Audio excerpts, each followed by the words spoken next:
हमारे हिंदू धर्म में 16 संस्कारों के बारे में बताया गया है। जो संस्कार होते हैं बालक को दिए जाते हैं वो 16 प्रकार के होते हैं। संस्कार हमारे जीवन में इतने आवश्यक हैं कि जैसे पेड़ के लिए उसकी जड़ होती है। अगर किसी पेड़ की जड़ को अगर हटा दिया जाए तो क्या पेड़ खड़ा रह सकता है? नहीं, कुछ समय तक खड़ा रहेगा,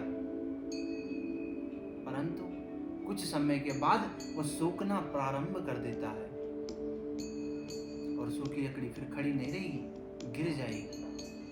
उसी प्रकार संस्कार इतने इंपॉर्टेंट हैं हमारे जीवन में कि जिसके जीवन में संस्कार नहीं है, जो इन संस्कारों से परिपूर्ण नहीं है, वो ज्यादा चल नहीं पाता।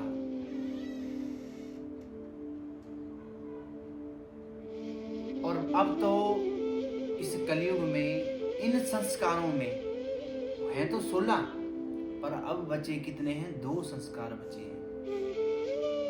अब वो 2 संस्कार कौन कौन से हैं?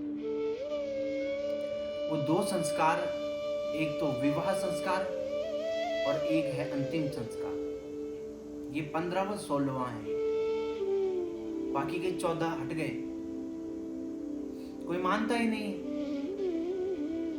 ये 2 इसलिए बचे हैं क्योंकि ये ब्राह्मण पंडित जी के अधीन है। इसमें मंत्र बोलने पड़ते हैं, पूरी क्रिया होती है। वरना अगर यहाँ भी अब कलयुग के लोगों का बस चले तो विवाह भी खुद करने लग जाएंगे। जैसे 5वां संस्कार आता है नामकरण संस्कार, तो पहले तो पंडित जी आते थे, वेद उच्चारण सुनाते थे, नामकरण होता था। परंतु अब उस संस्कार की जगह किस देवता को पूजा जा रहा है? गूगल देवता को। ये बताते हैं, Google tell me what I will put the name of my son. मैं अपने बच्चे का नाम क्या रखूं? गूगल को पूछते हैं, फिर गूगल लिस्ट देता है। न राशि मिली, न जन्म पत्री बनी, नाम रख दिया। तो क्या वो बच्चा संस्कारी है? बिल्कुल नहीं। शिक्षा तो आप बच्चों को दे रहे हो, गिविंग देम गुड नॉलेज, परंतु संस्कार नहीं दे रहे हो। भैया संस्कार अच्छे होंगे तभी तो वह जो शिक्षा आपने दी है उसका सही उपयोग करेगा।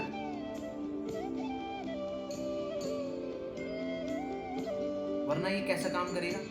पेड़ कहता है कि कुल्हाड़ी के पीछे का हिस्सा लकड़ी का ना होता तो आज मैं नहीं कटता। कुल्हाड़ी के पीछे का जो हिस्सा है वो लकड़ी का रहता है, तब पेड़ को काटा जाता है। तो जिस बच्चे के जीवन में संस्कार नहीं है, केवल पढ़ाई कराई है उससे, शिक्षित है वो यही काम करता है। बाद में बड़ा हुआ, अच्छी नौकरी मिली, तो यहां तक पढ़ाई तो ये है कि पढ़ाया आपने, अच्छी नौकरी मिली, पैसे कमाने लग गया। संस्कार यहां से काम आते हैं कि बाद में यही बच्चे अपने माता पिता को त्याग देते हैं और फिर माता पिता बाद में रोते हैं। ये बच्चे की गलती नहीं है, ये माता पिता की गलती है। क्योंकि शिक्षा तो दी है, परंतु शिक्षा के साथ संस्कार नहीं मिले। और संस्कार कोई ऐसा नहीं कि पूरे जीवन भर संस्कार देने हैं बच्चों को। ये आपके जब बच्चा गर्भ में होता है तो उस जो पहला संस्कार है वो गर्भधान संस्कार होता है। तो गर्भ से लेकर 16 वर्ष तक ये संस्कार परिपूर्ण होते हैं। केवल 16 साल की उम्र तक आप ये संस्कार कर सकते हैं। रोज नहीं होते, पर्व आ जाता है। जैसे गर्भधारण संस्कार है, पुंसवन संस्कार है, जात कर्म संस्कार है, नामकरण संस्कार है। 5वां हो गए। 6वें पे आता है कर्ण भेदन संस्कार। हमारे हिंदू धर्म में कर्ण भेदन भी अति आवश्यक है, चाहे वो लड़की है चाहे लड़का है। लड़की के जब कर्ण भेदन किया जाता है तो पहले राइट साइड का जो कान है उसका कर्ण भेदन किया जाता है, फिर बाईं लेफ्ट साइड। लड़की का इसी के विपरीत, पहले लेफ्ट वाला फिर राइट वाला। ये अति आवश्यक है। फिर आता है निष्कर्मण संस्कार। जब बच्चा थोड़ा बड़ा होता है तो उसको धूप दिखाई जाती है ताकि जो उसके ऊपर नेगेटिव एनर्जी है वो दूर हो सके।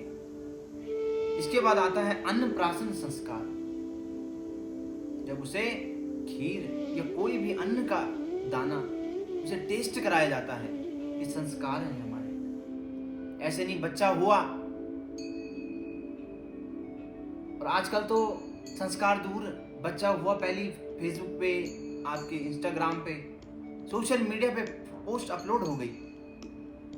संस्कार अब के माता पिता भूल गए, और उन्हीं माता पिता के साथ यह अक्सर देखने को मिलता है। और इस कलयुग में तो मुख्यतः कि बाद में बच्चे भूल जाते हैं कि किस माँ ने मुझे उंगली पकड़कर चलाया था, मुझे चलना सिखाया था। ये मानव का नियम है, भगवान ने नियम दिया है कि जब आप जन्म लेते हो ना, छोटे से रहते हो, बड़े होते जाते हो, फिर एक मध्यांत आता है जैसे 50, इसके बाद 51, 52 शुरू होता है। जब 51 वन लगा है बाद में, तो इसके मतलब आप तपस्या करने निकल जाओ, क्योंकि इसके पश्चात आपका शरीर फिर छोटा छोटा होते जाता है। तो कर्तव्य रहता है बच्चे का कि जैसे तुम्हें माता पिता ने एक बालक के रूप में चलना सिखाया, उठना सिखाया, खाना सिखाया, और वही बच्चे जिनको संस्कार नहीं मिले हैं ना, धक्का मार देते हैं, वृद्ध आश्रम में छोड़ देते हैं अपने माता पिता। तो आग्रह सभी से यह है कि अपने बच्चों को इन 16 संस्कारों को अवश्य, बहुत जरूरी है। फिर आता है चूड़ाकर्म संस्कार, फिर विद्यारंभ संस्कार, जब वो विद्या को आरंभ करेगा। फिर आता है उपनयन, फिर आता है वेदारंभ। विद्या तो हो गई, फिर उसके बाद वेदारंभ आता है कि अपने जो वेद ग्रंथ हैं, पुराण हैं, उपनिषद हैं, इनके बारे में स्टडी करनी है कि क्या क्या है। और फिर विवाह संस्कार और अंतिम संस्कार। ये 16 संस्कार हैं, पर अब 2 ही बचे हैं। परंतु अभी भी कुछ हैं धार्मिक लोग जो अपने बच्चे को पूर्ण तरह इन संस्कारों को करवाते हैं, और वही बच्चे आगे जाकर अपने माता पिता की सेवा करते हैं, देश की सेवा करते हैं। माता शत्रु पिता बैरी, माता शत्रु और पिता बैरी किसके लिए? उस बच्चे के लिए जिस बच्चे को माता पिता ने संस्कार नहीं दिए। बच्चे, आजकल के बच्चे आपने देखा होगा, 1-2 साल के हुए तो बचपन से ही उनके बाल ग्रोथ बड़े कर दिए जाते हैं, जबकि हमारे संस्कारों में है कि केश आरंभ संस्कार। तो उससे पहले जो माता के गर्भ से केश लाए जाते हैं, बाल जो आते हैं, उनको मुंडन करना पड़ता है। एक तो नेगेटिव एनर्जी हट जाती है और अच्छी ग्रोथ होती है, हेयर्स की भी आपका माइंड फ्रेश रहेगा उसके बाद। परंतु अब ये नहीं विकसित होता है बच्चों का।